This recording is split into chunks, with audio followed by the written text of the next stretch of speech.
నమస్కారం. ప్రపంచ సాకర్ దిగ్గజం, ప్రముఖ ఆటగాడు, పెద్ద సెలబ్రిటీ హోదా గలవాడు. ఒక్క ఫోటో దిగితేనే మామూలు ప్రజలతో 10 లక్షలు తీసుకునేవాడు. ఇవాళ దాదాపు 10,000 కోట్ల రూపాయల అధిపతి. అట్లాగే తన ఆట ద్వారా ప్రపంచ సాకర్ క్రీడను ప్రభావితం చేస్తున్నవాడు. అనేక రకాల రికార్డులు సాధించినవాడు మెస్సీ. ఇండియాకు రాను వచ్చాడు. అందులో 2వ రోజు గడుస్తున్నది. నిన్న ఉదయం 2:30కు తెల్లరగట్ల దిగిన ఆయన మొదటగా తన విగ్రహాన్ని తానే ఆవిష్కరించుకున్నారు. అది కూడా వర్చువల్గా. అంటే కలకత్తాలో ఆయన విగ్రహాన్ని ఆవిష్కరించే క్రమంలో అక్కడికి వెళ్తే భద్రత కల్పించడం కొంచెం కష్టం కనుక మాస్ వచ్చే అవకాశం ఉంది కనుక అక్కడ విగ్రహాన్ని తానే ఆవిష్కరించుకొని తర్వాత అక్కడ స్టేడియంలో జరిగిన తొక్కిసలా ఒక రకంగా చెప్పాలంటే అనేక అపశృతులతో ఆయనకు సరిగ్గా భద్రత కల్పించలేదు. దాంతోపాటు భద్రత కల్పించినా కూడా ఈ 10,000 నుంచి 25,000, 30,000 రూపాయల టికెట్లు పెట్టుకున్న అభిమానులు నిరాశ ఎదురైంది. దాంతో కలకత్తా ప్రేక్షకులు ఎప్పుడు కూడా గతంలో ఈడెన్ గార్డెన్స్ కూడా చూసాం. ఆమె సంతృప్తి పొందకపోతే విధ్వంసం సృష్టిస్తారు. మన ఇండియా టీం ఓడిపోతుందని అనుకుంటే విధ్వంసం సృష్టించి ఆటను ఆపిన సందర్భం చూసాం మనం. అందుకని కలకత్తా అభిమానం, ముఖ్యంగా ప్రేక్షకులు, ముఖ్యంగా సాకర్ క్రీడకు చాలా ప్రాధాన్యత ఇస్తారు. ఇంకా క్రికెట్ కంటే క్రికెట్ కూడా ఈడెన్ గార్డెన్ స్టేడియం అయితే చాలా ఎంత పెద్ద అంటే 1,00,000 మంది పట్టేది. 1,10,000 దాకా మంది పడతారు. అంత పెద్ద స్టేడియం అది. అట్లాంటిది నిన్న మొన్న వారి ఆశలు నిరాశలు కావడం వల్ల ఆయన చుట్టూ, మెస్సీ చుట్టూ రకరకాల ప్రముఖులు ఉండి ఆయనను కనిపించకూడదు చేసింది కనుక అర్ధాంతరంగా ఆయన ముగించుకొని దొడ్డిదారిన వెళ్లాల్సి వచ్చింది. కనుక దానికి మమతా బెనర్జీ కూడా క్షమాపణ చెప్పుకున్నారు. తప్పుదం మాదే, నిర్వాహకులు తప్పుదామని చెప్పి నిర్వాహకుల మీద కేసు కూడా పెట్టడం జరిగింది. నిర్వాహకులకు నోటీసులు ఇచ్చారు ప్రభుత్వం. ఇది అక్కడ జరిగింది. నేను నిన్న నుంచి చెప్తున్నాను, మొన్న నుంచే అక్కడ జరిగిన అటువంటిది మన దగ్గర జరుగుద్దని. కానీ మన రాష్ట్ర ప్రభుత్వం ముఖ్యంగా ఏ మాట కామాట చెప్పుకోవాలి, మంచి ఏర్పాట్లు చేసింది. అందరికీ సంతృప్తినిచ్చే ఏర్పాట్లు చేసింది. అంటే కలకత్తా అనుభవాలను దృష్టిలో పెట్టుకుని కొన్ని గంటల్లోనే చాలా భద్రతా వలయంగా ఏర్పడడం, మామూలుగా భద్రతా నిబంధనలు కఠినతరం చేయడం, అట్లా చూసుకుంటే కొంచెం ఆలస్యమైనా సరే యాక్చువల్గా 7 కల్లా ఆయన స్టేడియంకి రావాల్సి ఉండే, 4 గంటలకు ఫలక్నామా ప్యాలెస్కి రావాల్సి ఉండే. 2 గంటలు ఆలస్యంగా ఇండియాలో దిగారు. ఆ తర్వాత చూసుకుంటే వెంటనే మరి కార్యక్రమాలు 9 దాకా కొనసాగినాయి. అందులో నా ఉద్దేశం ఏంటంటే ప్రేక్షకులు ఒక రకంగా చెప్పాలంటే మన తెలంగాణ ముఖ్యమంత్రి రేవంత్ రెడ్డి అట్లాగే మన మెస్సీ ఇద్దరు కూడా 2 టీంలుగా విడిపోయి ఆడడంలో మన టీం గెలవడం, ముఖ్యంగా అంటే ముఖ్యమంత్రి నేతృత్వం వహించిన టీం గెలవడం ఇవన్నీ చూసినాం. ఆ తర్వాత ప్రైజులు ఇష్యూస్ కానీ అవార్డులు కానీ ఇవన్నీ చాలా సజావుగా చిన్న అపరిశుద్ధితో కూడా జరిగినాయి. దీనికి రాష్ట్ర ప్రభుత్వాన్ని అభ్యర్థిస్తున్నారు. కాకపోతే ఆయన రావడం వల్ల ఏమి లాభం, ఏమి నష్టం అనే మాట మాట్లాడుకుంటుంటే కొంతవరకు 2 రకాల భిన్నవాదనలు వినిపిస్తున్నాయి. ఆయన పూర్తిగా ప్రైవేట్ టూర్ కదా, కమర్షియల్ టూర్ కదా. ఆయన ఓ రకంగా చెప్పాలంటే తను ప్రమోట్ చేసుకోవడం, డబ్బులు తీసుకొని పోవడానికి వచ్చిండు. అటువంటప్పుడు మన ప్రభుత్వం సింగరేణి కాలేజీ ద్వారా 100 కోట్ల రూపాయలు ఖర్చు పెట్టి ఇంత పెద్ద ఈవెంట్ చేయడం అవసరమా? రేవంత్ రెడ్డి తన ఫుట్బాల్ ప్రతిభను చూపించడానికి ఉపయోగించకుండా అనే మాట వస్తుంది.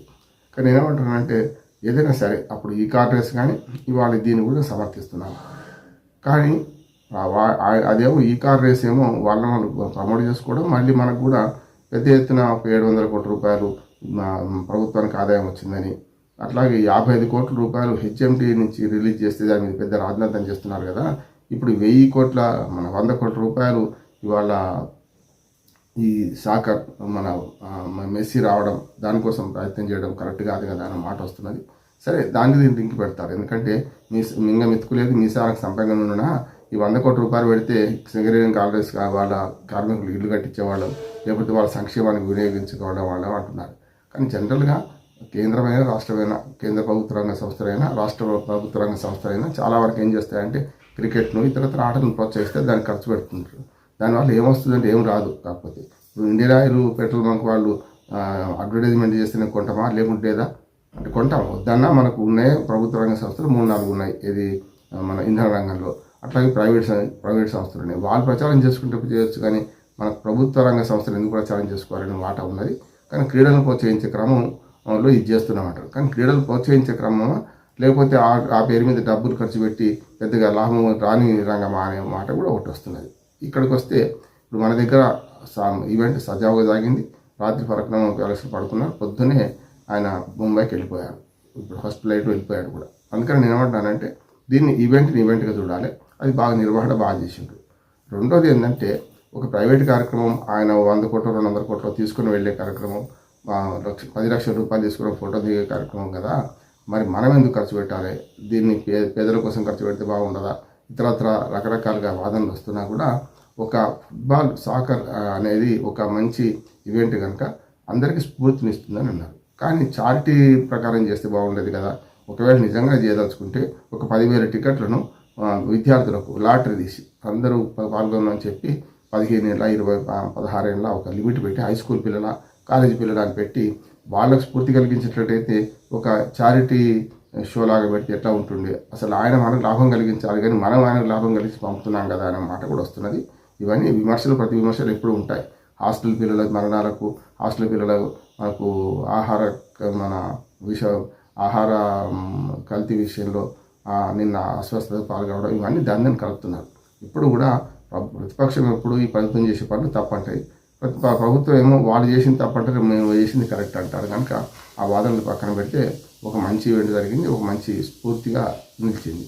కానీ ఇదే పనిని ఎక్కడ చేయాలి అంటున్నాను నేనంటే ఈ నిజంగా ఇక్కడికి ఆగకుండా ఒకనాడు క్రికెట్ మానియా ఇప్పటికీ పెద్దది మన ఇండియాలో. కబడ్డీ కానీ, ఖోఖో కానీ, అట్లాగే హాకీ కానీ, ఇట్లాంటిది మనకు ఫుట్బాల్ కానీ, వాలీబాల్ కానీ ప్రోత్సహించే క్రమం లేదు. కనుక దాన్ని ప్రోత్సహించాలంటే ఏం చేయాలంటే తప్పక వాటికి సంబంధించిన అంశాలలో ప్రభుత్వం చర్య తీసుకోవాలి. ఉదాహరణకు తుమ్కుంటలో మంచి స్పోర్ట్స్ స్కూల్ ఉన్నది. 40 ఏళ్ళ క్రితం గీతారెడ్డి గారు స్పోర్ట్స్ మినిస్టర్ ఉన్నప్పుడు కట్టించాం. కానీ ఇప్పటివరకు దానిలో సరైన క్రీడలు ఆడుతున్నాయా? అట్లాగే యూత్ హాస్టల్స్ మందగించిపోయినాయి. యూత్ హాస్టల్లో భోజనం సరిగ్గా దొరకదు. అట్లా క్రీడలకు ఇచ్చే ప్రోత్సాహం కూడా తక్కువ ఉంటుంది. కనుక ఈ క్రీడలకు ఇచ్చే మనకు వాకిడి శ్రీహరి గారు ఇప్పుడు మంత్రిగా ఉన్నారు. వారు నిన్న కోసం అక్కడ కనపడ్డారు. కనుక నేను ఏమంటానంటే ఇప్పుడు రాష్ట్రంలో పాఠశాలలు క్రీడా ప్రాంగణాలు ఉన్నాయి. దాంతోపాటు పాఠశాలల్లో మన ప్రకృతి పర్యావరణాలు ఉన్నాయి. ఈ రెండు కాంట్రవర్షియల్. అంటే అటు వనం పెంచాలన్నా ఇటు మైదానం ఉంచాలన్నా. కనుక అటువంటి విషయంలో మనకు క్రీడా ప్రాంగణాలు డెవలప్ చేయడం, దాంతోపాటు మంచి భోజనం హాస్టల్లో కానీ, క్రీడా ప్రాంగణాలలో కానీ, మన స్పోర్ట్స్ స్కూల్స్లో కానీ మంచి ఆహారం అందించడం. గుజరాడ అప్పారావు గారు అన్నట్టు తిండి కలిగితే కండకాల వాడేను మనిషి అన్నాడు. కనుక కండ పెరగాలంటే మంచి పుష్టికరమైన ఆహారం ఇవ్వాలి. అక్కడనేమో పురుగులన్న పెడుతున్నారు, అక్కడనేమో సరైన విధంగా ఆహారం సప్లై చేయడం లేదు. ఇవన్నీ ఉన్నాయి. కనుక ఇవాళ క్రీడలకు ప్రోత్సహించాలంటే గల్లీ క్రికెట్ నుంచి ఢిల్లీ క్రికెట్ దాకా, గల్లీ ఫుట్బాల్ నుంచి ఢిల్లీ ఫుట్బాల్ దాకా అంతర్జాతీయంగా ఎదగడానికి ఈ గల్లీలో ఆడుకునే పిల్లలను డెవలప్ చేయడానికి అవసరమైన స్పోర్ట్స్ కోటాను కూడా పెంచాలి. స్పోర్ట్స్ కోసం నిజంగా చెప్పిన ఉద్యోగాలు 2% ఉన్నది, అది సరిగ్గా అమలు జరగడం లేదు కూడా. కనుక 2% 4-5% పెంచాలని డిమాండ్ ఉన్నది. దాంతోపాటు మొత్తం రాష్ట్రంలో ఉన్న అన్ని స్కూళ్ళల్లో క్రీడా పరికరాలు సప్లై చేయాలి. అటువంటి అప్పుడు కదా క్రీడలు పెంపొందించేది. ఆ ట్రావెల్ కూడా ఏర్పాటు ఉండదు. కొన్ని టోర్నమెంట్స్కి ఎంపికైన వాళ్ళు కనీసం ఇక్కడి నుంచి అక్కడికి పోవడానికి ట్రావెల్ ఏర్పాట్లు ఉండవు. ఇవన్నీ ప్రభుత్వం చూసుకోవాలి. క్రీడా పాలసీ ఒకటి సమగ్రంగా ప్రకటించాలి. కేవలం ఈ సాకర్ క్రీడాకారుని తీసుకొచ్చి మెస్సీతోనే ఫుట్బాల్ మ్యాచ్ ఆడి స్ఫూర్తిని నింపుతాంటే లాభం లేదు. ఇంట్లో ఈగల మోత బయట పల్లెకి మోత లాభం లేదు. కనుక ఇవాళ ఈ క్రీడల అభివృద్ధికి రాష్ట్ర ప్రభుత్వం కట్టుబడి ఉండాలి. ఒక సమగ్ర ప్రణాళికను ప్రకటించాలి. అప్పుడు మాత్రమే సాధ్యమవుతుంది.